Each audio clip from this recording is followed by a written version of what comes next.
மலைகள்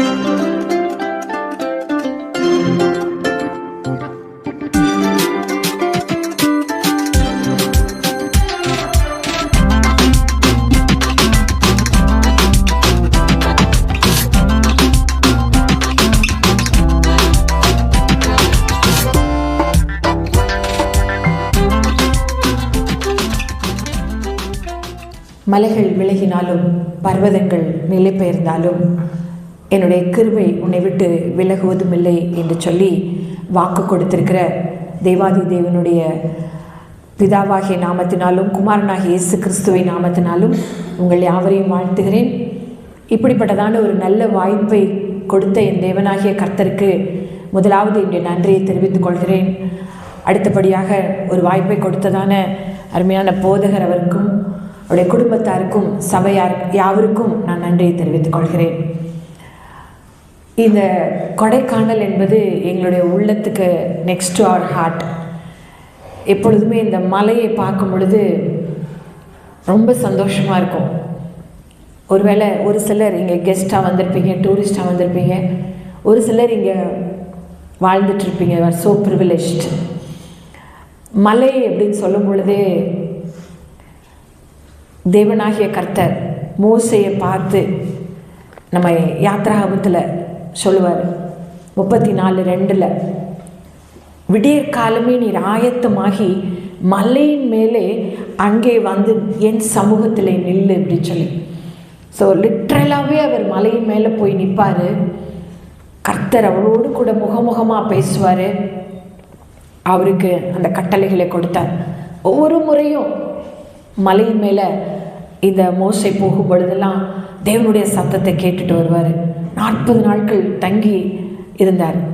மோசைக்கு மட்டும் இல்லை, புதிய ஏற்பாட்டில் கூட நம்ம மார்க்கில் நம்ம வாசித்து பார்க்கும் பொழுது இயேசு என்ன பண்ணினார் அப்படின்னு சொல்லி பார்க்கும் பொழுது இயேசு 3ஆவது அதிகாரம் மார்க் 3:13 அவர் ஒரு மலையின் மேலே ஏறி தமக்கு சித்தமானவர்களை தமிழிடத்திலே வரவழைத்தார்.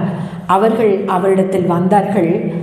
அப்பொழுது அதில் 12 பேரை தெரிந்து கொண்டு தம்மோடு இருக்கவும் பிரசங்கம் பண்ணும்படியாகவும் அவர்களை அனுப்பவும் அதற்காக ஏற்படுத்தினார்.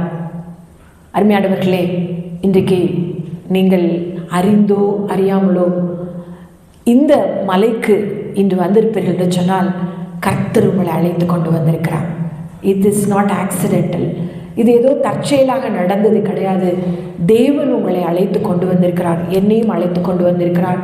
மோசையை மலைக்கு அழைத்து கொண்டு வந்த தேவன் அந்த சீஷர்களை தாம் தெரிந்து கொண்ட சீஷர்களை தம்மோடு இருக்கும்படியாக பிரசங்கம் பண்ணும்படியாக வியாதியஸ்தர்களை சுகப்படுத்தும்படியாக அவர் அழைத்து தெரிந்து கொண்டு மலைக்கு கொண்டு வந்தது போல நம்மையும் மலைக்கு கொண்டு வந்திருக்கிறார். அவர் நம்மோடு கூட பேசுவார். நாம் கண்களை மூடி நாம் ஜெபிக்கலாம். Thank you Lord. அன்பின் பரலோக பிதாவே, இந்த நல்ல மனமகிழ்ச்சியின் காலை வேளைக்காக நாங்கள் உமக்கு நன்றி செலுத்துகிறோம். தேவனே, நீர் எங்களோடு கூட பேசும்படியாக எவ்வளவு ஆவலோடு கூட கடந்து வந்திருக்கிறீங்கப்பா. உங்கள் பிரசன்னத்தை இந்த ஆலயத்தின் வாசலிலே உள்ளே வரும் பொழுதே நாங்கள் உணர முடிகிறதப்பா. மலையும் மேகங்களும் இணைந்து இருப்பது போல பிதாவாகிய தேவனே, குமாரனாகிய இயேசுவே நீங்களும் இணைந்திருப்பது போல நாங்களும் உங்களோடு கூட ஒன்றி உலாவுகிற அந்த ஒரு ஐக்கியத்தை இந்த நாளில் நீர் எங்களுக்கு கொடுத்திருக்கிறதற்காக நாங்கள் உமக்கு நன்றி செலுத்துகிறோம். உடைய பிரசன்னத்தை அளவில்லாமல் நாங்கள் அனுபவித்துக் கொண்டிருக்கிறோம்.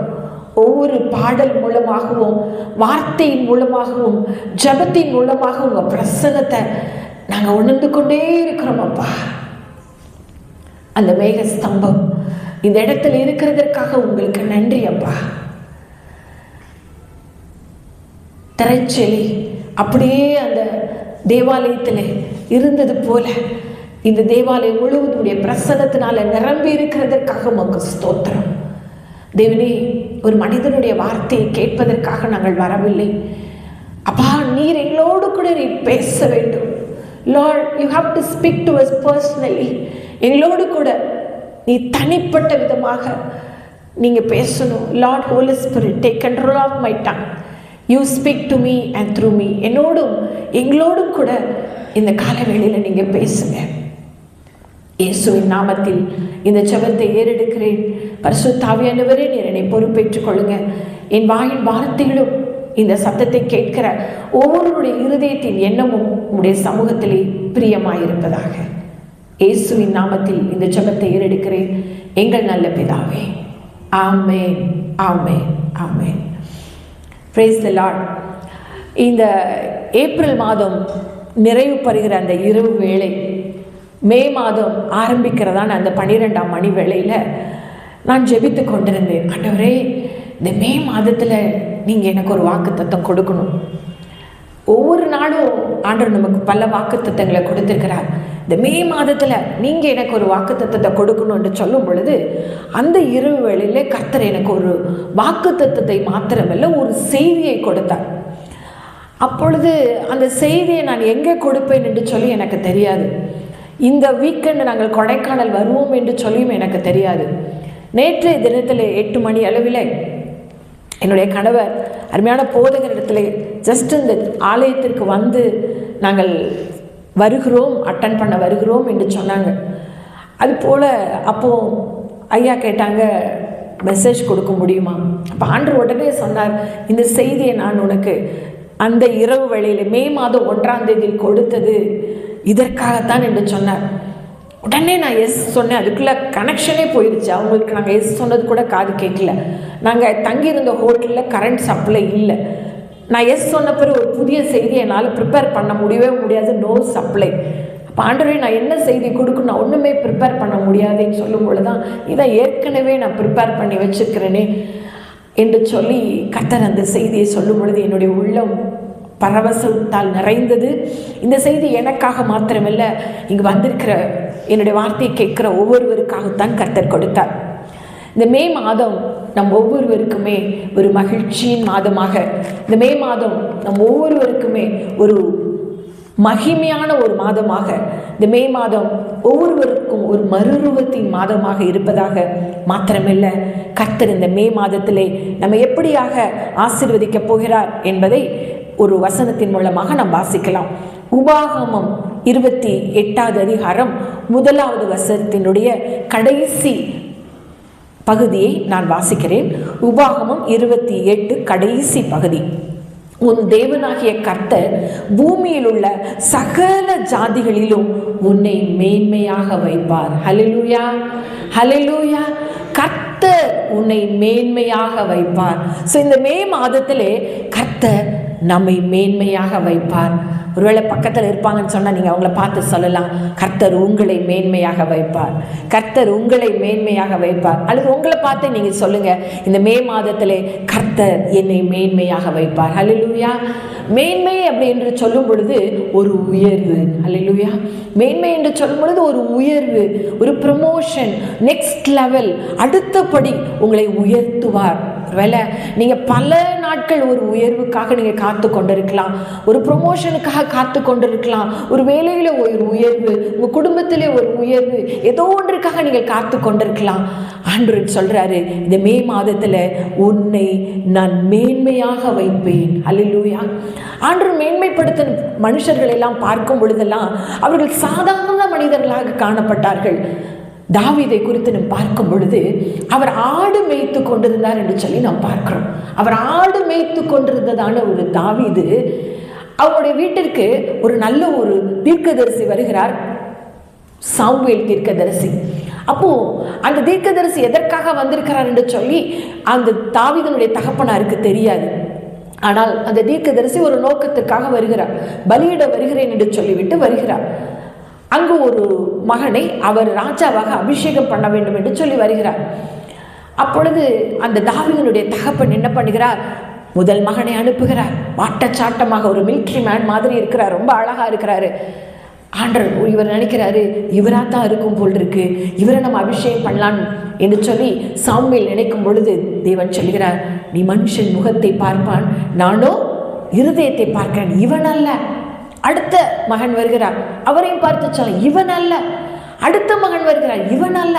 இப்படியாக அத்தனை பேரும் போய்விடுகிறார்கள். அப்பொழுது சாமுவேல் கேட்கிறார், இவர் தானா இவ்வளவுதானா உன்னுடைய பிள்ளைங்கள் அப்படின்னு கேட்கும் பொழுதுதான் ஞாபகமே வருகிறது. அவனுடைய தகப்பனாருக்கு கடைசியாக ஒரு கடைக்குட்டி ஒரு பிள்ளை இருக்கிறார். அவரை மறந்து கூட போயிட்டார். வீட்டுக்கு ஒரு ஃபங்க்ஷன் நடக்குது, ஒரு பெரிய ஊழியக்காரர் வீட்டுக்கு வந்திருக்கிறார். தன் பிள்ளையை கூட கூப்பிடணும்னு தோணலை அந்த அப்பாவுக்கு. அப்படியாக மறக்கப்பட்டு அந்த ஒரு காட்டிலே ஒரு ஆடை மேய்த்து கொண்டிருக்கிறார். அப்போ சாமுவேல் சொல்கிறார், அந்த மகன் வரும் வரைக்கும் நான் இளைப்பாற மாட்டேன், அவன் அழைச்சிட்டு வராங்க. தாவீது எவ்வளோ டயர்டாக வந்திருப்பாரு. அந்த குளிரிலும் பனியிலும் ஆடுகளை மேய்ச்சி சாப்பிடாம அப்படி ஒரு நெக்லெக்டட் பாய் வந்து நிற்கிறாரு. அப்போ கர்த்தர் சொல்கிறார், இவன் தான், இவனை அபிஷேகம் பண்ணின்னு சொல்லி. பாருங்கள், அப்பாவால புறக்கணிக்கப்பட்ட ஒரு சின்ன பையன், வாலிபன், ஒரு ஆடு மேய்த்து கொண்டிருந்த அந்த வாலிபனை தேவன் அரசனாக மாற்றினார். அல்லேலூயா. ஸோ ஒரு மனுஷனை மேன்மைப்படுத்துவது யார் என்று சொன்னார்? கர்த்தர் தான். வேதத்தில் வாசிக்கிற 1 நாளாகமம் 29வது அதிகாரம் 15வது வசனத்திலே, எவரை மேன்மைப்படுத்தவும் பலப்படுத்தவும் உம்முடைய கரத்தினாலே ஆகும். அல்லேலூயா. ஸோ மேன்மைப்படுத்துவது யார் என்று சொன்னால் மனிதன் அல்ல. நாம் நிறைய நேரம் நம்மளுக்கு ப்ரொமோஷன் கொடுப்பதற்காக நம்ம அரசு அதிகாரிகளை அணுகுகிறோம், அரசியல்வாதிகளை அணுகுகிறோம், பிரபலங்களை அணுகுகிறோம், பணத்தை நாடுகிறோம். ஆனால் நம்மை உயர்த்துகிறது யார் தெரியுமா? அவர் தேவன் தான். வாசித்தோம்ல, பிரபுக்களை நம்பாதீர்கள், அவங்கள மனுஷர்களை நம்பாதிருங்க. ஹல்லேலூயா. இன்னைக்கு கர்த்தர் நம்மளை உயர்த்துவார். நம்மை உயர்த்துகிற தேவன் அவர் தான். அதே போல் யோசேப்புடைய வாழ்க்கையை பாருங்கள். யோசேப்பு அவனுடைய அம்மா இல்லாத ஒரு பையன், அம்மா இல்லை. அவனுடைய 2வது மகன் பிறக்கும் பொழுது அந்த டெலிவரியிலேயே அம்மா இறந்து போயிடுறாங்க. ஸோ அம்மா இல்லாத ஒரே காரணத்தினால அப்பா அவனை ரொம்ப பெட்டடாக வளர்க்குற, தாய் இல்லாத பிள்ளையாயிடுச்சு என்று சொல்லி அவனை ரொம்ப விசேஷமாக, அதுவும் தான் நேசித்ததான ஒரு மனைவியினுடைய பிள்ளை என்று சொல்லி அந்த யோசேப்பை அதான் பாசமாக வளர்த்து அவருக்கு ஸ்பெஷலாக ட்ரெஸ் எல்லாம் கொடுத்து வைக்கிறார். இதனாலே அவனுடைய சகோதரர்களுக்கு பொறாமை. அந்த யோசேப்பை பார்க்கும் பொழுது பொறாமைப்பட்டு அவனை வெறுக்கிறார்கள். அது மாத்திரமல்ல, அவன் ஒரு சொப்பனத்தையும் காண்கிறான். அந்த சொப்பனத்திலே எல்லாருடைய அரிக்கட்டுகளும் படுத்திருக்கதும் இவனுடைய அரிக்கட்டு மாத்திரம் நிற்பதாகவும், எல்லா 12 நட்சத்திரங்களும் இவனை வணங்குவதாகவும் ஒரு சொப்பனத்தை காண்கிறார். இந்த சொப்பனத்தை சொன்ன பொழுது இவர்களுடைய பொறாமை இன்னும் அதிகமாகிறது. என்ன செய்கிறார்கள்? அவனை ஒரு குழியிலே போட்டு கொன்று விடலாம் என்று நினைக்கிறார்கள். ஆனால் அவன் மேல் வைத்த அழைப்பு, கர்த்தர் அவன் மேல் வைத்த திட்டம் அவனை கொன்றுவிட விடவில்லை. அந்த பிட்டு தான் அவனுக்கு ஒரு ஃபாரின் கண்ட்ரிக்கு போகக்கூடிய ஒரு பாஸ்போர்ட்டாக மாறிச்சு. அந்த குழியிலிருந்து தேவன் அவர்களை எழுப்பி, அதாவது அவனை கூட்டி வர வைத்து அவனை போத்திபாருடைய வீட்டுக்கு அனுப்புகிறான். அந்த போத்திபார் வீட்டிலையும் பாருங்க, வீண் பழி. அந்த பழி நிமித்தமாக தான் அவன் போத்திபார் வீட்டில் இருந்து அவன் சிறைச்சாலைக்கு போகிறான். அந்த சிறைச்சாலையிலும் கூட அவன் நினைத்தான், இந்த ஒரு கப் சர்வர் நம்மளை காப்பாற்றிடுவார், நம்மளை கொண்டு ஒரு அரண்மனையில் உள்ள ராஜாவுக்கு போய் சொல்லிடுவார், நான் அநீதியாகத்தான் நான் தண்டனை அனுபவித்து கொண்டிருக்கேன்னு ஒரு மனிதனை நம்பிக்கொண்டிருந்தான். இல்லை, 2 வருடம் ஆகும் பொழுது கர்த்தர் சரியான நேரத்தில் பார்வோனுக்கு ஒரு சொப்பனத்தை உண்டு பண்ணி அந்த சொப்பனத்தை விடுவிக்கிறது யோசேப்பால் மாத்திரம்தான் முடியும் என்று சொல்லி யோசேப்பு அன்றைக்கு அரண்மனைக்கு செல்கிறான். அடிமையாக விற்கப்பட்டதான யோசேப்பை அரண்மனைக்கு கொண்டு சென்றது, அந்த மேன்மைப்படுத்தினது அந்த தேவன். கர்த்தரால் தான் அதை மேன்மைப்படுத்தினான்னு சொல்லி நாம் பார்க்கிறோம். இன்னும் அழகிற பார்க்கலாம். தானியேலை குறித்து பார்க்கிறோம். சிறை கைதியாக கொண்டு போகப்பட்டவர் அவரின் சிம்மாசனத்தில் கொண்டு போகிறார் என்று பார்க்கிறோம். அனாதையாக இருந்ததான எஸ்தரை பார்க்கிறோம். அந்த அனாதையான எஸ்தரை அரசியாக்கி மகிழ்ந்தார் என் தேவன். அல்லேலூயா. இந்த நாளில கூட நாம் நினைக்கிறோம், நம்ம கர்த்தர் நம்மளை உயர்த்தணும், எனக்கு இவ்வளோ ஒரு படிப்பு இருக்கணும், எனக்கு இவ்வளோ ஒரு பணம் இருக்கணும், எனக்கு ஒரு செல்வாக்கு இருக்கணும், எனக்கு ஒரு பேக்ரவுண்ட் இருக்குன்னு சொல்லி நினைக்கிறோம். ஆனால் தேவன் மேன்மைப்படுத்தினவர்கள் பாருங்க, அவங்களுக்கு ஒரு பெரிய ஒரு பணபலமோ படிப்போ பலமோ எதுவுமே கிடையாது. ஒருவனை தேவன் மேன்மைப்படுத்த நினைத்து விட்டார், அவர் எப்படியாக அவங்களை மேன்மைப்படுத்துவார். இந்த காலவேளையில் இந்த செய்தியை கேட்டுக்கொண்டிருக்கிற உங்களை கர்த்தர் மேன்மைப்படுத்த வேண்டும் என்று சொல்லி நினைத்தார், அவர் கட்டாயம் மேன்மைப்படுத்துவார். நான் என்னுடைய வீட்டிலே 2வது பெண் மகளாக பிறந்தேன். முதல் பெண், அடுத்ததும் பெண் பிள்ளை என்று சொல்லும் பொழுது எங்களுடைய அப்பா என்னை கையில் கூட வாங்கவில்லை என்று சொல்லி சொன்னாங்க. 2வது பொண்ணா அப்படின்னு கொடுப்பாங்கல்ல, எங்கள் ஹாஸ்பிட்டலில் நிறைய டெலிவரிஸ் ஆகும். அப்போல்லாம் பார்த்தீங்கன்னா இப்போ ரொம்ப கேர்ள் பேபிஸ்னால் ரொம்ப டிமாண்டாக இருக்குது. கேர்ளாக சந்தோஷமாக பேரண்ட்ஸ் எல்லாம் வாங்கிக்கிறாங்க. அந்த காலத்தில் என்னன்னு தெரியல, 2வது பெண்ணுன்னொடனே அப்பா என்னை வாங்கவே இல்லையா. So I was a neglected சைல்டுன்னே நம்ம சொல்லிக்கொள்ளலாம். என்னுடைய 2ஆம் வகுப்பு படிக்கும் பொழுது இந்த பிரைமரி காம்ப்ளெக்ஸ் என்கிறதான ஒரு நோய் வந்து பல ஊசிகளை போட்டு இதை போடாட்டால் இறந்தே போயிடுவாள். பிறந்த 2வது நாளில் ஒரு கையில் ஒரு ஆப்ரேஷன், இந்த ஆப்ரேஷனை செய்யாவிட்டால் இவள் இழந்து போய்விடுவாள். வியாழக்கிழமை பிறந்த பிள்ளை வியாதியோடு இருக்கும் என்று சொல்லி அப்படிப்பட்டதான இந்த பிள்ளையை கர்த்தர் தெரிந்து கொண்டார். ஹல்லேலூயா. என்னுடைய 7ஆம் வகுப்பு படிக்கும் பொழுது இயேசு என்னுடைய உள்ளத்திலே வந்தார். நான் அவரை தேடி போகவில்லை, அவர் என்னை தேடி வந்தார். அவரை நான் பார்த்து அவரோடு கூட பேச கர்த்தர் கிருபை கொடுத்தார். கிருபையினால விசுவாசத்தை கொண்டு என்னை ரட்சித்தார். அது மாத்திரம் 9ஆம் வகுப்பு படிக்கும் பொழுது அவர் என்னை தன்னுடைய ஆவியினாலே அபிஷேகம் பண்ணினார். 12ஆம் வகுப்பு படித்து அதிலேயே மெரிட்லேயே கர்த்தர் ஒரு திருநெல்வேலி மருத்துவக் கல்லூரியிலே MBBS படிக்க வைத்தார். வெற்றிகரமாக முடித்து PG முடிக்க வைத்தார். பல கல்லூரிகளில் ஆசிரியராக பேராசிரியராக இருக்க வைத்தார். நல்ல ஒரு திருமண வாழ்க்கையை கொடுத்தார். நல்ல ஒரு ஹாஸ்பிட்டலை கொடுத்தார். பிள்ளைகளை கொடுத்தார். இம்மட்டுமாக என்னை மேன்மைப்படுத்தி வந்தது. ஐ வாஸ் எ நெக்லெக்டட் சைல்டு. இயேசு என்னுடைய வாழ்க்கையில் வந்தது நிமித்தமாக கர்த்தர் என்னை மேன்மைப்படுத்தினார். என்னை மேன்மைப்படுத்தின தேவன் யோசேப்பையும் தாவீதையும் தானியேலையும் எஸ்தரையும் மேன்மைப்படுத்தின அதே கர்த்தர் இன்றைக்கு வந்திருக்கிற உங்கள் ஒவ்வொருவரையும் அவர் மேன்மைப்படுத்துவார். ஹல்லேலூயா. யோசுவாவிலே பார்க்கிறோம். யோசுவா 3ஆவது அதிகாரம் 7வது வசனத்தில் இவ்வாறாக சொல்லப்பட்டிருக்கிறது. கர்த்தர் யோசுவாவை நோக்கி, நான் மோசேயோடு கூட இருந்தது போல உன்னோடும் இருக்கிறேன் என்பதை இஸ்ரவேலர் எல்லாரும் அறியும்படிக்கு இன்று அவர்கள் கண்களுக்கு முன்பதாக உண்மை மேன்மைப்படுத்துவேன். ஹல்லேலூயா. மோசே இறந்து போய்விட்டார். மோசேக்கு அப்புறம் யோசுவா அந்த இஸ்ரவேல் ஜனத்தை நடத்தி கொண்டிருக்கிறார். போகிற வழியிலே ஒரு பெரிய யோர்தான் நின்று கொண்டிருக்கிறது. இந்த யோர்தான் நின்று கொண்டிருக்கும் பொழுது என்ன நினைப்பார்கள் இஸ்ரவேல் ஜனங்கள்லாம்? மோசே இருந்தா ஒருவேளை செங்கடலை பிளந்தது போல பிளந்திருப்பாரு. ஐயோ, இவர் என்ன பண்ணுவாருன்னு சொல்லிட்டு இவரை லீடர்ஷிப்பை கூட அக்செப்ட் பண்ணாத ஒரு சூழ்நிலை. இவர் கூட நினைச்சிருக்கலாம், ஐயோ இந்த யோர்தான் நமக்கு முன்பதாக நின்று கொண்டிருக்கிறது. நீங்கள் கூட சில வேளையில் உங்களுடைய பாதையிலே நடந்து கொண்டிருக்கும் பொழுது யோர்தான் போல பல தடைகள் காணப்படலாம். பிரவாகித்து கொண்டு வந்து கொண்டிருக்கலாம். அந்த யோர்தான் வந்து உங்களை மூழ்கி போடுவதற்காக அல்ல.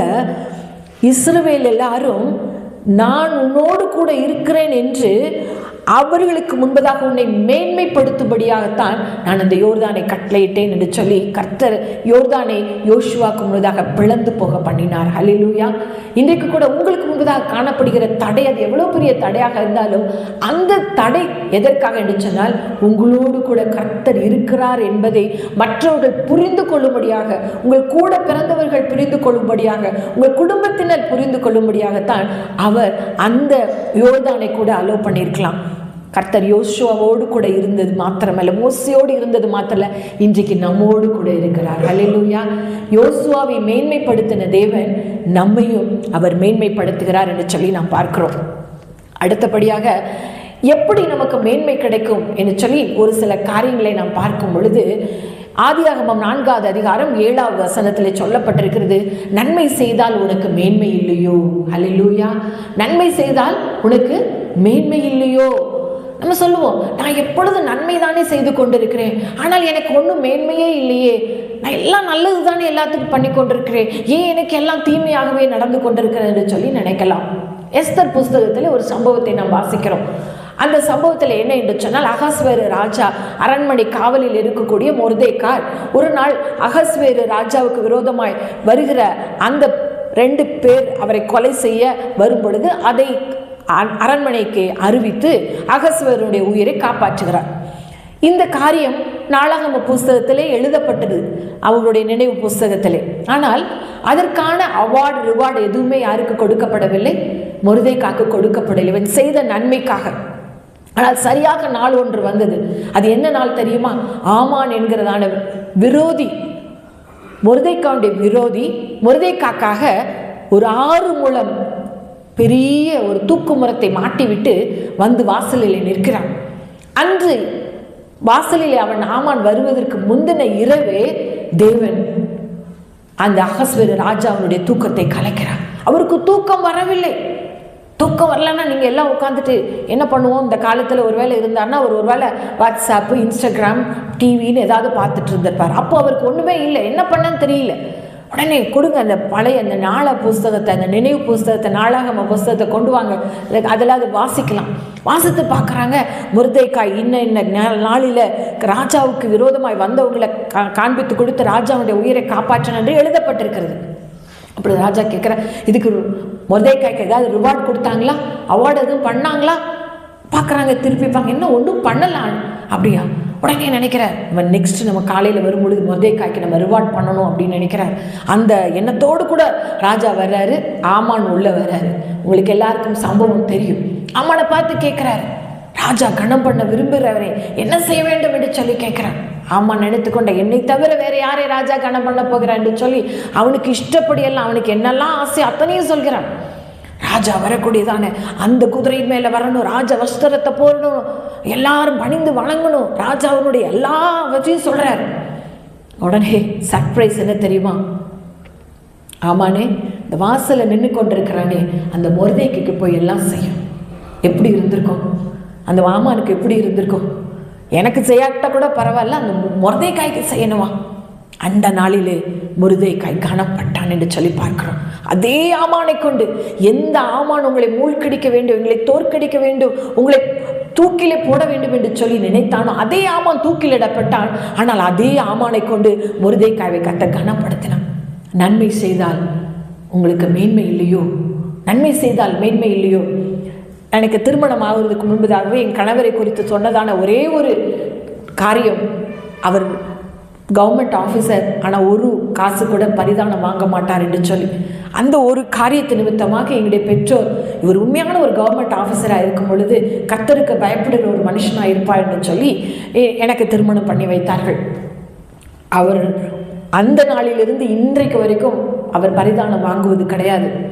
தேவனுடைய நாம மகிமைக்காக சொல்கிறேன். கடந்த நாட்களில் ஒரு பல வருடங்களாக 5-6 வருடத்துக்கு மேலாக அவருக்கு வர வேண்டியதான ப்ரமோஷன் வரவே இல்லை.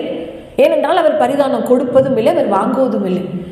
இவருடைய லிஸ்ட்டு முதல் பேப்பரில் முதல் பேர் வர வேண்டும், ஆனால் 14வது பேராக கடைசியில் போட்டு விடுகிறார்கள். வேதனையோடு கூட வந்தாங்க, என்னுடைய பேர் முதல்ல இருக்கணும், ஆனால் கடைசியில் போடப்பட்டிருக்கு. ஏதாவது கவனிக்க வேண்டியதானே, மினிஸ்டரை கவனிக்க வேண்டியதானே, அதிகாரிகளை கவனிக்க வேண்டியதானே, எல்லாரும் இவர்களுக்கு ஆலோசனை. நாம் பரிதானம் வாங்குவதும் இல்லை, பரிதானம் கொடுப்பதும் இல்லை என்று சொல்லி தேவனுடைய பார்வையில் அவர் நன்மை மாத்திரம் செய்து கொண்டிருந்தார். வருகிறவர்களுக்கு அவர்கள் லோன் சாங்ஷன் ஆக வேண்டும் என்றால் ₹1 வாங்காமல் கையெழுத்து போட்ட நன்மை. திருச்சியில் இருக்கும் பொழுது அநேகர் சொல்லுவாங்க கரைப்படியாத கை என்று சொல்லி, பெரம்பலூர் இருக்கும் பொழுது அநேகர் சொல்லுவாங்க. அவங்க என்னுடைய ஹஸ்பண்ட் தெரியாமலே என்கிட்ட வந்து சொல்லுவாங்க, ஒரு ஆஃபீஸர் பெரம்பலூரில் இருக்கிறாரு, அவர் ஒரு காசு வாங்காமல் பண்ணுறாரு மேடம், ஒரு ஆஃபீஸர் திருச்சியில் இருக்கிறாரு. அப்புறம் தான் தெரியும் அது என்னுடைய கணவர் என்று சொல்லி. நன்மை செய்யும் பொழுது மேன்மை இல்லையோ? முடிச்சுட்டாங்க, அவ்வளோதான், அவருடைய அடுத்த ப்ரொமோஷன் வராது, அவ்வளோதான் அப்படி நினச்சிட்டு இருந்தாங்க.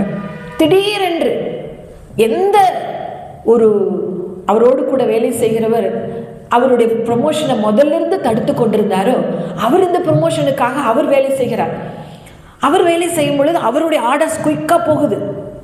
குயிக்காக போயிட்டு ஃபைல் வரும் பொழுது பார்க்குறாங்க, அந்த மனிதனுக்கு ப்ரொமோஷன் கொடுக்கணுன்னா மிஸ்டர் பிரபு மோசஸ்க்கு கொடுத்தால்தான் இவருக்கு கொடுக்க வேண்டுன்ற ஒரு ஆர்டர் இருக்குது. ஸோ ஆட்டோமேட்டிக்காக அவர் ஒர்க் பண்ணுறாரு, இவங்களுக்கு ப்ரொமோஷன் வருது. அதோட ஜோக் என்னன்னு கேட்டால், அந்த கையெழுத்து போடுகிறவர் 14 பேரில் ஒருத்தரை மட்டும் தான் டீப்ரமோஷன் பண்ண முடியும், 2 பேரை டீப்ரமோஷன் பண்ண முடியாது. ஆகவே மிஸ்டர் பிரபு மோசஸ் மட்டும் நாங்கள் ப்ரொமோஷன் பண்ணுறோம், ஒருத்தரை டீமோரபன் பண்ணிவிட்டு வேலை செஞ்சார், இவருக்கு விரோதமாக வேலை செஞ்சு இப்பொழுது ப்ரொமோஷனுக்காக உழைத்தாரு, அவருக்கு கிடைக்காமல் போயிட்டு. எல்லாரும் கேட்குறாங்க, எப்படி இது, யாரை பார்த்தீங்க? இந்த எலெக்ஷன் வருவதற்கு 1 வாரத்துக்கு முன்பதாக, அல்லதுன்னா நடந்திருக்காது. எவரையும் கனப்படுத்த என் தேவனால் முடியும். அவங்களுக்கு நிறைய ஷால் போடுவாங்க, நிறைய பொக்கே கொடுப்பாங்க, எங்கே போனாலும் ஷாலு பொக்கே தான் இருக்கும். அது வந்துட்டு பெருமையாலாம் என்கிட்ட காமிக்கவே மாட்டாங்க, அப்படியே காரிலே இருக்கும், நிறையா நாள் அப்படியே இருக்கும். நம்ம ஒரு பொக்கே அல்லது ஒரு ரிவார்டு அவார்டு நமக்கு ஏதாவது ஷீல்டெலாம் கொடுத்தா உடனே நம்ம பிள்ளைங்கிட்டெல்லாம் காமிப்பால், அப்படி காமிக்கவே மாட்டாங்க. அது பாட்டுக்கு இருக்கு, என்னப்பா அது இதெல்லாம் பெருசே கிடையாது. பரலோகத்துக்கு போகும்போது ஆண்டவர் நம்மளை பார்த்து, நல்லது உத்தமுள்ள ஊழியக்காரனே, நீ கொஞ்சத்துல உண்மையா இருந்தால் அநேகத்தின் மேல உன்னை அதிகாரியா வைப்பேன், அவர் நமக்கு ரிவார்ட் கொடுக்கணும், அதுதான் முக்கியம், இதெல்லாம் ஒன்று அழிந்து போகிறது என்று சொல்லுவாங்க. அருமையானவர்களே, நீங்கள் நன்மை செய்தால் உங்களுக்கு மேன்மை உண்டு. நிச்சயமாக நீங்க நன்மை செய்யறது ஒருத்தருமே பார்க்கலன்னு நினைக்கலாம். ஒருவேளை சொல்லுவாங்க, அநியாயமா எவ்வளோ பேர் கோடி கோடியா சம்பாதிச்சவங்களாம் நல்லா இருக்கிறாங்க, ஆண்டவரே நான் ஒரு பாசு கூட வாங்கலையே அப்படின்னு சொல்லும்போது கதறின நாட்கள் உண்டு. ஆனால் ஏற்ற சமயத்தில் கர்த்தர், ஒருவேளை அந்த நாள்ல ப்ரொமோஷன் கொடுத்திருந்தா என் கணவர் சென்னையில் வசித்திருந்திருப்பா, நான் திருச்சியில் இருந்திருப்பேன், எங்கள் குடும்பம் பிரிந்து இருந்திருக்கும், அப்புறம் டிரான்ஸ்ஃபருக்காக ஜெபித்திருக்கணும். ஆனால் பாருங்க, இப்பொழுது இந்த நாள் பக்கத்திலேயே தஞ்சாவூர்லேயே போயிட்டு வந்துடலாம். ஆண்டவர் எவ்வளவு நல்லவர் பாருங்க. அவர் அந்தந்த காலத்தில் அதினதின் காரியங்களை நேர்த்தியாய் செய்கிறவர். அவர் தீமையை நன்மையாக மாற்றுகிற தேவன். உங்களுடைய நீங்கள் செய்கிற ஒவ்வொரு நன்மைகளையும் அவர் கணக்கு புத்தகத்தில் குறித்து வைத்திருக்கிறார். ஏற்ற சமயம் ஒன்று வரும், ராஜாவினுடைய தூக்கம் கலையும், கர்த்தர் உங்களை உயர்த்துவார், கர்த்தர் உங்களை மேன்மைப்படுத்துவார். சரியான நாளில் உங்களை கர்த்தர் மேன்மைப்படுத்துவார். அல்லேலூயா. அடுத்தபடியாக 1 பேதுரு 5வது அதிகாரம் 6வது வசனத்தில் நான் வாசிக்கும் பொழுது, ஏற்ற காலத்திலே நான் உன்னை உயர்த்தும்படி உடைய பலத்த கைக்குள்ளாய் அடங்கி இருங்கள் என்று சொல்லப்பட்டிருக்கிறது. ஏற்ற காலம்னு ஒன்று இருக்கு. அந்த ஏற்ற காலத்துல தான் கர்த்தர் உயர்த்துவார். அது வரைக்கும் நம்ம அடங்கி இருக்கணும். அவன் நிறைய நேரம் நினைச்சோம், கர்த்தர் என்னையே மேன்மைப்படுத்தலை, கர்த்தர் என்னையே மறந்துட்டாரா, அவர் ஏன் என்னையே மறந்துட்டார், என் குடும்பம் மட்டும் எப்பொழுது இப்படியே இருந்து கொண்டிருக்கிறதே என்று சொல்லி நினைக்கலாம். ஏற்ற காலம். ஒருவேளை அந்த யோசேப்பை அந்த பணபாத்திரக்காரன் உடனே போய் சொல்லியிருந்தாருன்னா யோசேப்பு ரோட்டில் தான் நின்றுருப்பார். ஆனால் சரியான அந்த 2 வருடங்கள் முடியும் பொழுது, சரியான திட்டத்தை கர்த்தர் கொடுக்கும் பொழுதுதான் அந்த திட்டத்தை செயல்படுத்துகிற ஒரு முதன் மந்திரியாக, ஒரு பிரைம் மினிஸ்டராக அவர் உயர்த்தப்படுகிறதை பார்க்கிறோம். உங்களுடைய வாழ்க்கையில கூட ஏதோ ஒரு தாமதமாக காணப்படும் என்று சொல்லி நினைக்காதீர்கள். ஒரு குழந்தை உருவாக வேண்டும் என்று சொன்னால் அது 280 நாட்கள், அதாவது 10 மாதம் நிறைவடைந்தால் மாத்திரம்தான் ஒரு முழு குழந்தையாய் வரும். அதற்கு முன்பதாக அது வெளிவந்தால் அதனால் உயிரோடு வாழ முடியாது. Aborted foetus is a wasted foetus. ஒரு கோழி குஞ்சு அது வெளியே வர வேண்டும் என்று சொன்னால் 21 நாட்கள் இருக்க வேண்டும். ஒரு பட்டாம்பூச்சி அழகாக பறக்க வேண்டும் என்று சொன்னால் அது சின்ன கூட்டுப்புழு பருவத்தில் இருக்க வேண்டும். அந்த கூட்டுப்புழு பருவத்தை நீங்கள் களைப்பீர் என்று சொன்னால் அது இறந்து போகும், அது பறக்க முடியாது. அருமையானவர்கள், உங்களுக்கு என்று சொல்லி ஒரு ஏற்ற சமயம் ஒன்று வைத்திருக்கிறார். அந்த ஏற்ற சமயம் வரைக்கும் அவருடைய பலத்த கைக்குள் நாம் அடங்கி இருக்க வேண்டும். நாம் அடங்கி இருக்கும் பொழுது கட்டாயமாக அவர் நம்மை உயர்த்துவார். கடைசியாக அல்ல, முதலாவது சொன்ன அதே வசனத்தை நாம் வாசிப்போம். முதலாவது நான் சொன்னேன், கர்த்தர் தான் உங்களை மேன்மைப்படுத்துவார் என்று சொன்னேன்.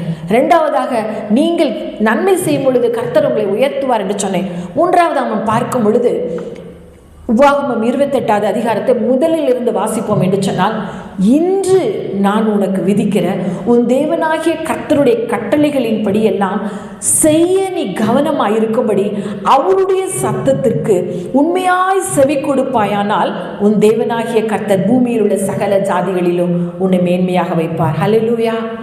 எப்போ ஆண்டவர் மேன்மையாக வைப்பார்? நம்ம எல்லாரும் அந்த 2வது பாகத்தை மட்டுமே அப்படியே வாசிப்போம். 2வது பகுதி மட்டும் நம்ம வாசித்தா மேன்மையாக வைப்பார், அதை மாத்திரம் நம்ம மேன்மையாக வைப்பார் என்று சொல்லி நினைப்போம்.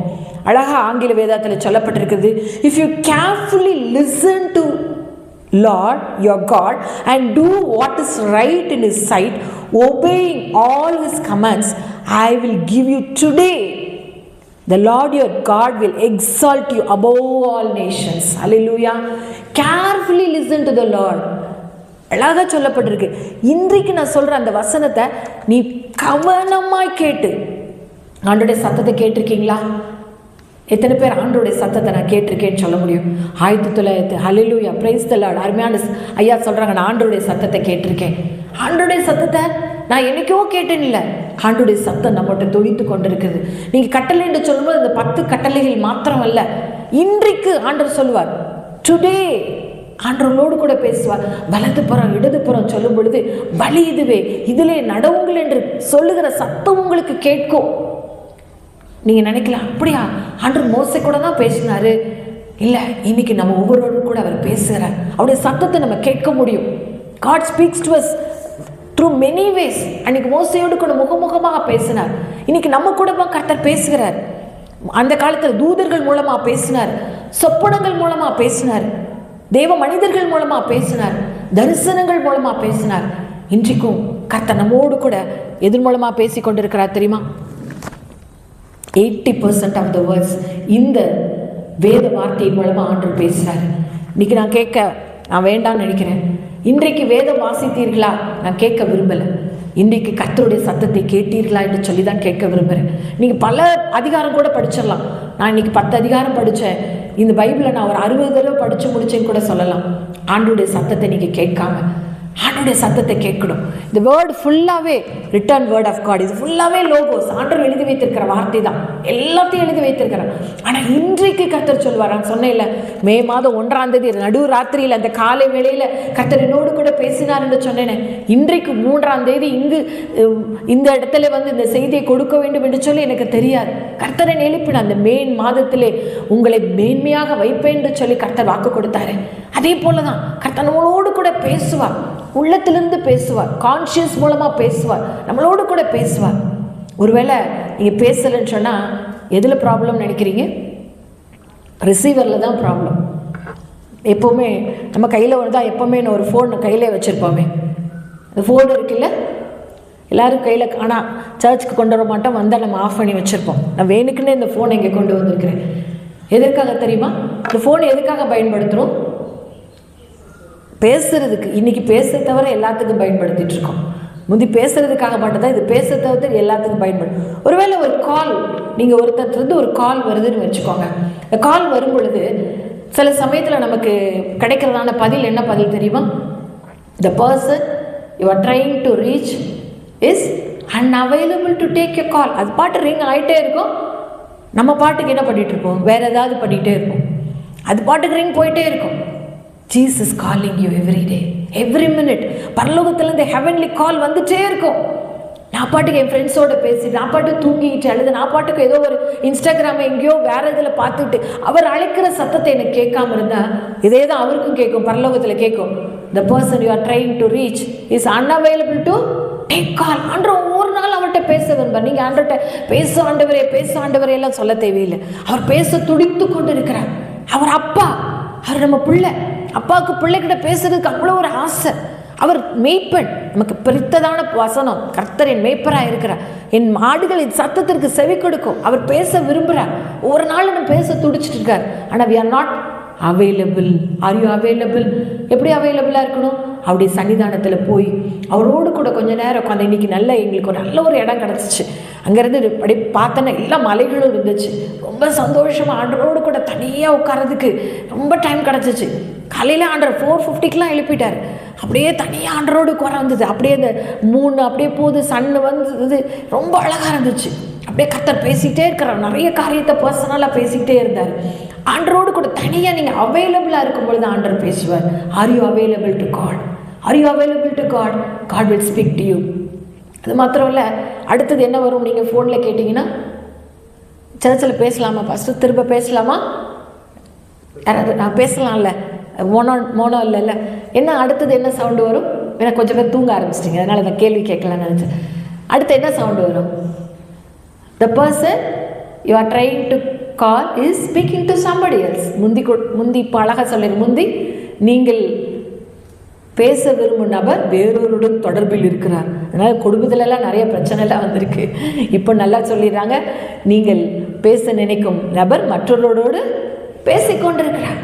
நீங்கள் வேற யார்கிட்டயே பேசிக்கிட்டே இருக்கும் பொழுது கர்த்தர் உங்களோடு கூட பேச முடியாது. நிறைய பேர் ஹாலில் உட்காந்துட்டு டிவி ஓடிட்டு இருக்கா, அப்போ உட்காந்து பைபிளை படிச்சுட்டு உட்காந்துருப்பாங்க. God cannot speak to you.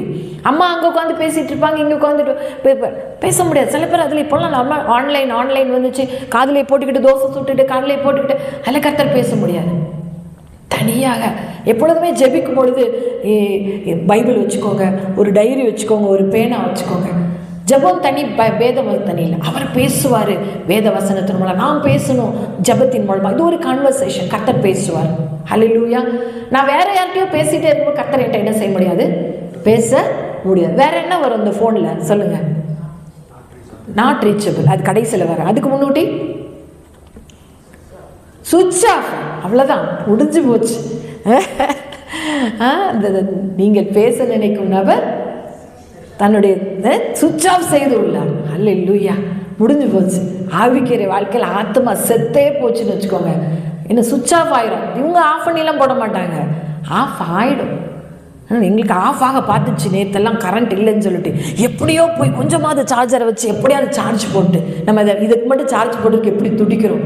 அது என் மகால ஒரு பவர் பேங்க் வச்சுக்கிட்டே இருப்பான், சார்ஜ் இருந்துகிட்டே இருக்கணும். எங்கிட்டலாம் அந்த பவர் பேங்க் இல்லை. ஆவிக்குரிய பவர் பேங்க் ஒன்று எப்பவும் வச்சுக்கோங்க. சார்ஜ் குறையும் பொழுது என்ன செய்யணும், அந்த பவரை சார்ஜ் பண்ணி சார்ஜ் ஃபுல்லாக இருக்கணும். அது 80% கீழே ஒரு நாள் வைக்கவே விட மாட்டான். என் ஹஸ்பண்டோட சார்ஜ் பாதி நேரம் 10 தான் இருந்துகிட்ருக்கோம். அவள் பெரிய ஆஃபீஸரை நான் 10 வச்சுருப்பாங்க. ஆனால் இந்த காலத்து பிள்ளைங்கள்லாம் 80 குறையாமல் வச்சுருக்காங்க. அவர்கிட்ட சொல்வேன், உன் ஃபோனில் சார்ஜ் குறையலன்னு முக்கியம் இல்லை, உன்னுடைய ஆவிக்குரிய அபிஷேகத்தினுடைய சார்ஜ் எப்படி இருக்குன்னு பார்த்துக்கோ மகளேன்னு சொல்லுவேன். இன்றைக்கி அந்த சார்ஜ் ஃபுல்லாக இருந்தால் ஆஃப் ஆகாது. இன்றைக்கி என்ன ஆகுது, சார்ஜே போடுறதில்லை. பரிசுத்தாவினுடைய அபிஷேகத்தில் நிரம்பி இருக்கிறதில்ல. அப்படி நிரம்பி இருக்கும் பொழுது, சார்ஜில் இருக்கும்போது, ஃபுல் சார்ஜில் இருக்கும் பொழுது, it's easy for the Lord to speak to you. உடனே பேசுவார். ஏன்னா கர்த்தர் ஆவியில் இருக்கிறார், அவர் ஆவியோடு தான் பேசுவார். The Lord will speak to you in your spirit. He is in spirit, you are a spirit being, he is a spirit being. He will convey to you in your spirit. கர்த்தர் உங்களோட ஆவியில தான் பேசுவார். பூமியில் வாழும் பொழுது அவர் மனுஷனாக இருக்கும் பொழுது மனுஷனோடு பேசினார். பேதுரு, யோவான், யாக்கோபோடு கூட அவர் போயிட்டாரு. இப்போ நம்மளோடு கூட அவர் ஆவியில தான் அவர் நம்ம பேசுவார். சார்ஜ் போடுங்க, பரிசுத்த ஆவியினால நிரப்பப்படுங்க. அப்போ கர்த்தர் உங்களோடு கூட பேசுவார். கடைசியில் தான் நான் சொன்ன மாதிரி, the person you are trying to reach is unreachable. இப்போ எங்கள் ஹாஸ்பிட்டலேருந்து கால் வந்தால் நான் அன்ரீச்சபிள் தான். இப்போ அவங்களுக்கெல்லாம் நாட் ரீச்சபிள் கிடையாது. யாரும் எங்களை ரீச் பண்ண முடியாது. அது இருந்தால் நல்லதுன்னு தோணும். சில பேர் போனால் தொல்லை வருதுன்னா இந்த மாதிரி அன்ரீச்சபிள் பிளேஸ்க்கு வந்துடும் நினைப்போம். பட் கர்த்தருக்கு மட்டும் ஒரு நாள் என்ன செய்யாதீங்க, அன்ரீச்சபிளாக போயிடாதீங்க. ஹல்லேலூயா.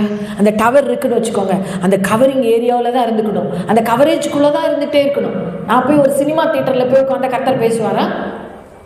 ஹெவன்லேருந்து கால் வந்தால் என்ன வரும், த பர்சன் ஜீசஸ், ஏஞ்சல்ஸ் கால் பண்ணிகிட்டே இருப்பாங்க. Jesus, the person you are trying to call is unreachable. ஏன்டா அன்ரீச்சபிளாக போயிட்டான், என் பையன் எங்கே போயிட்டான், என் கூட தானே இருந்து அன்ரீச்சபிளாக எங்கே தேடுவாங்க. கவரேஜில் இருக்க மாட்டார், அவர் எங்கேயோ உட்காந்துட்டு இருப்பார். சினிமா தேட்டரில் தான் உட்கார வேண்டாம், சினிமாவே உள்ளே வந்துடுது, கைக்குள்ளே தான் எல்லாம் வந்துடுது. அருமையானவர்களே, தேவனுடைய பிரசன்னத்தை விட்டு நம்ம விலகி போயிட்டோம்னு வச்சுக்கோங்க, தேவனுடைய சமூகத்தை விட்டு விலகி போயிட்டோம்னு வச்சுக்கோங்க, you cannot hear God's voice. இன்றைக்கி ஆண்டவர் தெளிவாக நம்மளோடு கூட பேசுகிறாரு. ஆண்டவர் உங்களோடு பேச ஆசைப்படுறாரு. பேசும் பொழுது தான் அவருடைய சத்தத்தை கேட்கறது மாத்திரம் இல்லை, அதன்படி செய்யும். கவனமாக கேட்டால் தானே செய்ய முடியும், கேட்காட்டா நான் எப்படி செய்ய முடியும்? ஒவ்வொரு வார்த்தையும் பேசுவார், சின்ன விஷயம் கூட பேசுவார். ஒரு ஷாப்பிங் போனால் கூட பேசுவார். கட்டாயம் போகணுமா அப்படி கேட்பார் ஆண்டர். கட்டாயம் போகணுமா வேணாம் சொல்லலாம் ஆண்டர்கிட்ட பார்த்து. நிறைய உதாரணங்களை சொல்லிக்கொண்டே போகல. இது ஒரு காலை ஆராதனை இருக்கிறதுனால, நமக்கு டைம் லிமிட்டடாக இருக்கிறதுனால நான் குறைத்துக் கொள்கிறேன். கர்த்தர் நம்மோடு கூட தெளிவாக அவர் பேசுகிற தேவனாக இருக்கிறார்.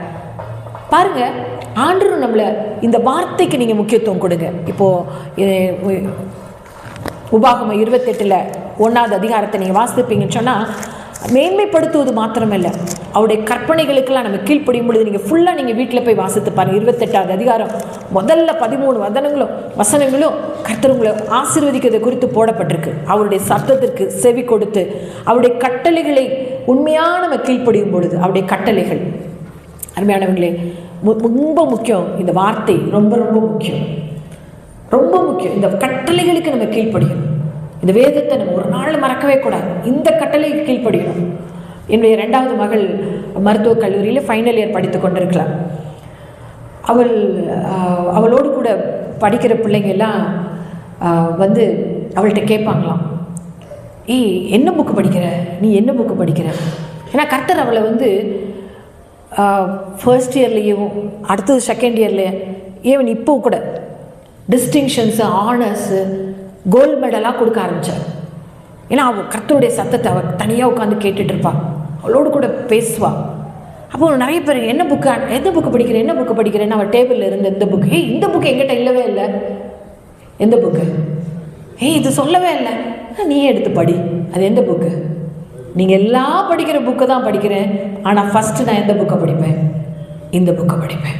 இன்றைக்கி அவருடைய ஜூனியர்ஸ் அவ கூட இருக்கிறாங்க அநேகர் இன்றைக்கி இயேசுவோடு கூட அட்ராக்ட் பண்ணதுக்கு காரணம் என்ன தெரியுமா? இந்த வேத புஸ்தகம். ஞானத்தை சம்பாதி, எண்ணத்தை சம்பாதித்தாலும் ஞானத்தை சம்பாதி. அந்த ஞானம் என்ன செய்யுமா? நம்மளை என்ன செய்யுமா? உயர்த்தும். மேன்மைப்படுத்தும், ஞானம் மேன்மைப்படுத்தும். இதில் தான் ஞானம் இருக்குது, இதுதான் ஞானம் இருக்குது. கர்த்தருடைய வார்த்தையில் தான் ஞானம் இருக்குது. இந்த வேதத்தை நீங்கள் தியானிங்க. ஒருவேளை இது வரைக்கும் அந்த வேதத்துக்கு முக்கியத்துவம் கொடுக்கலன்னு சொன்னால் இந்த வேதத்துக்கு முக்கியத்துவம் கொடுங்க. எங்கே போனாலும் இந்த வேதத்தை எடுத்துக்கொண்டு போங்க. வேதத்தை நீங்கள் இன்னைக்கு சுமந்தீங்கன்னா வேதம் உங்களை சுமக்கும். வேதத்தை மறந்தாயினால் நான் உன் பிள்ளைகளை மறப்பேன்னு சொல்லப்பட்டிருக்கேன். இந்த வேதத்தை அப்படியே சும்மா வாசிக்கிறது இல்லை, கர்த்தர் உங்களோடு கூட பேசுவார் என்று சொல்லி அது வாசிங்க.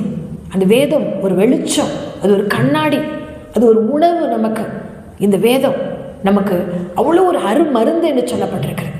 இந்த வேதத்தை நீங்கள் முக்கியத்துவம் கொடுப்பீங்கன்னு சொன்னால் கர்த்தர் உங்களை நிச்சயமாக உயர்த்துவார். ஓகே, கர்த்தர் உங்களை உயர்த்திட்டார், நல்லா உயர்த்திட்டார், அவர் உங்களை மேன்மைப்படுத்திட்டார். நீங்கள் என்ன பண்ணுவீங்க? உடனே நம்ம என்ன செய்வோம்? எல்லாத்தையும் மறந்துட்டு, இது ஏன் பல்ல நல்லவா, நல்லா படித்தேன், நான் கோல்டு மெடல் வாங்கினேன், நான் உழைச்சேன், அதனால் நான் பெரிய ஆளாயிட்டேன். அப்படி இல்லை. பைபிள் என்ன தெரியுமா போட்டப்பட்டிருக்கு? தாவீது தான் சொல்கிறாரு. அவர் என்ன சொல்கிறாரு? நான் கர்த்தருக்குள்ளாய் நான் மேன்மை பாராட்டுவேன், கர்த்தரை குறித்தே நான் மேன்மை பாராட்டுவேன். அவர் சங்கீத புஸ்தகம் வாசிக்கிற சிலர் குதிரைகளை குறித்தும் சிலர் ரதங்களை குறித்தும் மேன்மை பாராட்டுவார்கள். நாங்களோ எங்கள் தேவனாகிய கர்த்தருடைய நாமத்தை குறித்தே மேன்மை பாராட்டும். அவர் நம்மளை மேன்மைப்படுத்திட்டார்ல. இப்போ நான் செய்ய வேண்டியது என்னது? அவருடைய நாமத்தை நான் உயர்த்தணும். அல்லேலூயா. அவர்கள் முறிந்து விழுந்தார்கள், நாங்களோ எழுந்து நிமிர்ந்து நிற்கிறோம். அல்லேலூயா.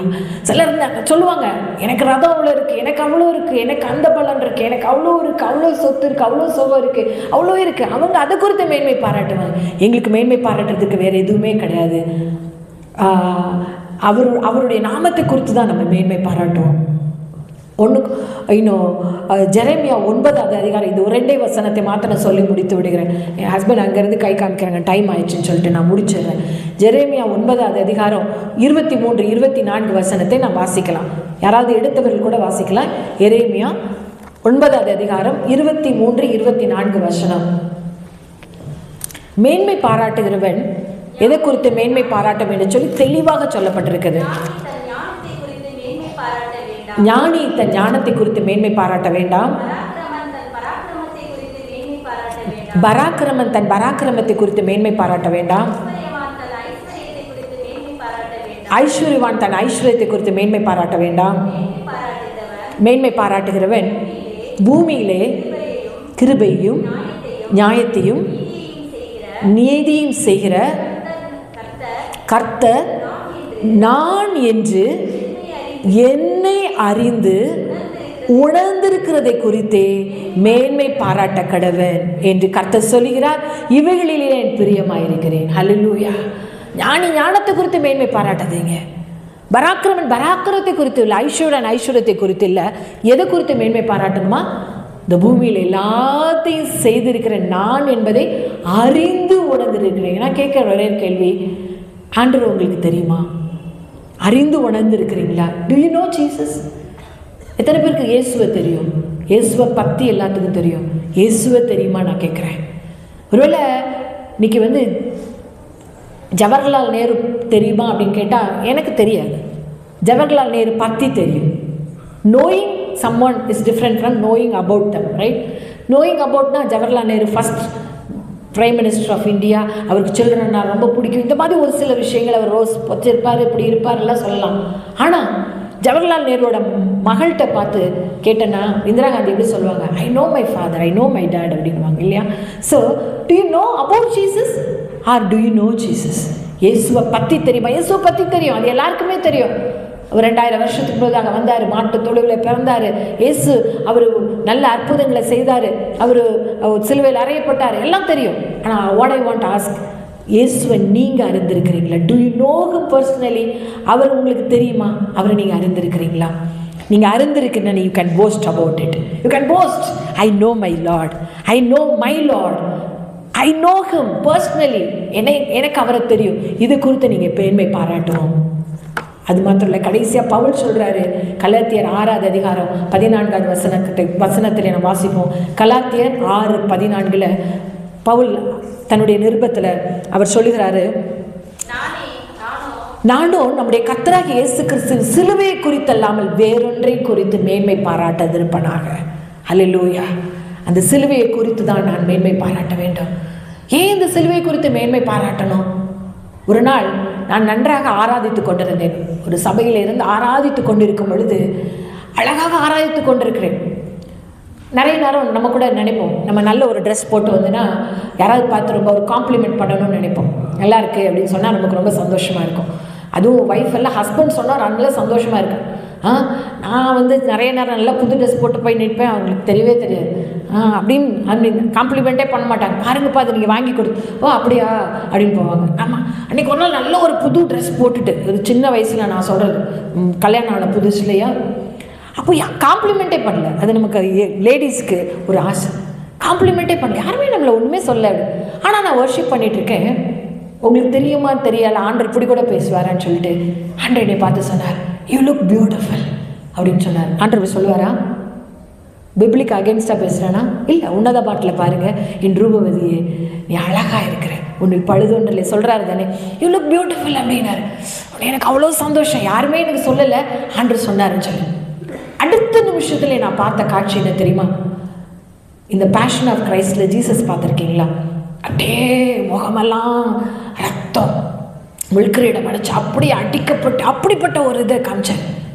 ஆண்டவர் சொன்னார், உன்னை அழகாக மாற்றுறதுக்கு, உன்னை அலங்கரிக்கிறதுக்கு நான் அலங்கோலமாக மாறினேன் அப்படின்னு சொன்னார். கதறினேன், ஆண்டவரே என்ன ஒரு மனுஷியாக மாற்றுறதுக்காக, என்ன உயர்த்துறதுக்காக, என்ன அழகுப்படுத்துறதுக்காக நீங்கள் சிலுவையில், நான் பாவத்தில் கடந்தேன், நான் சாபத்தில் கடந்தேன், நான் வியாதியில் கடந்தேன், நான் அப்படியே எப்படி உளையான சேற்றில் இருந்தேன், உளையான சேற்றிலேருந்து என்னை தூக்கி என்னை கண்மலையின் மேலே நிறுத்துறதுக்காக அந்த பரலோகத்தை விட்டு இந்த பூமிக்கு நீங்கள் வந்தீங்களே ஆண்டவரே, உங்களையே நீங்கள் தாழ்த்தி நீங்கள் வந்தீங்களே ஆண்டவரே, அந்த கல்வாரி சிலுவைக்காக நன்றின்னு சொன்னேன். கல்வாரி சிலுவைக்காக நம்ம ஆண்டவருக்கு நன்றி செலுத்தணும்.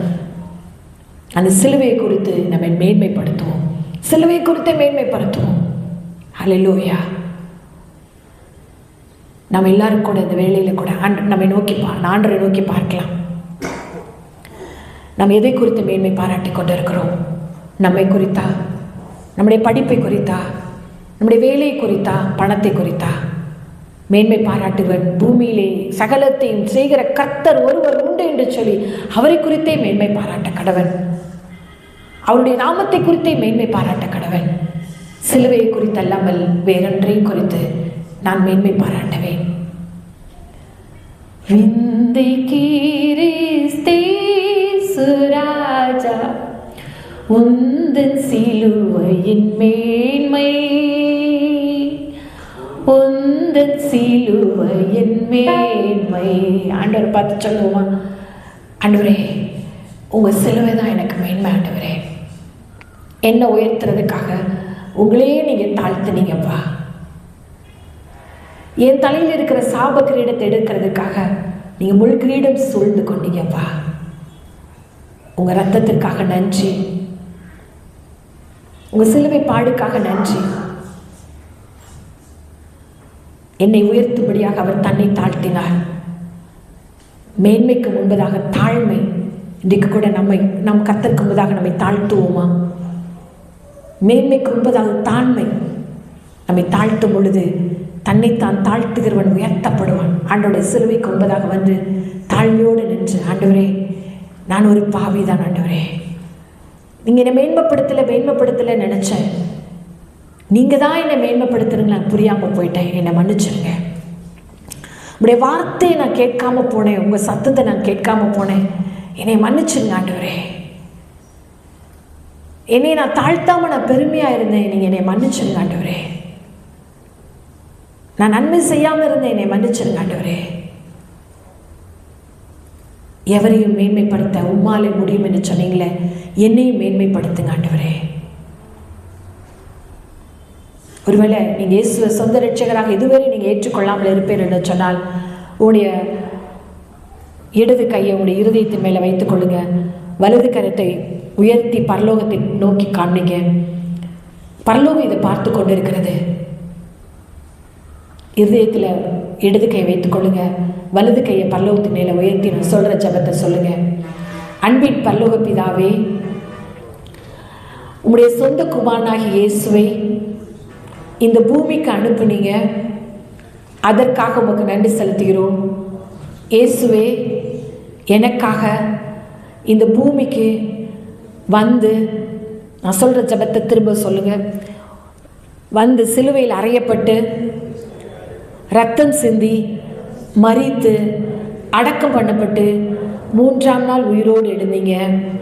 இயேசுவே, நீர் உலக இரட்சகர் மாத்திரமல்ல, என்னுடைய சொந்த இரட்சகர் என்பதை என் இருதயத்திலே விசுவாசித்து நான் என் நாவினாலே அறிக்கை பண்ணுகிறேன்.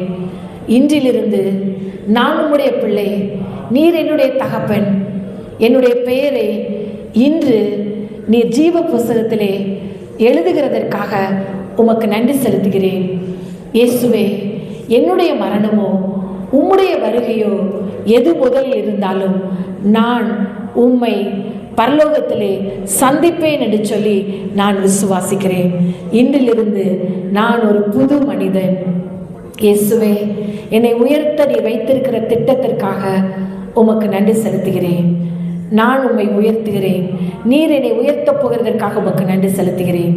இயேசுவின் நாமத்தில் இந்த ஜெபத்தை ஏறெடுக்கிறேன் எங்கள் நல்ல பிதாவே. ஆமென், ஆமென். ஹல்லேலூயா, ஹல்லேலூயா. The more you exalt Jesus, the more the Lord will exalt you. கர்த்தர் உங்களை மேன்மையாக வைப்பார். God bless you.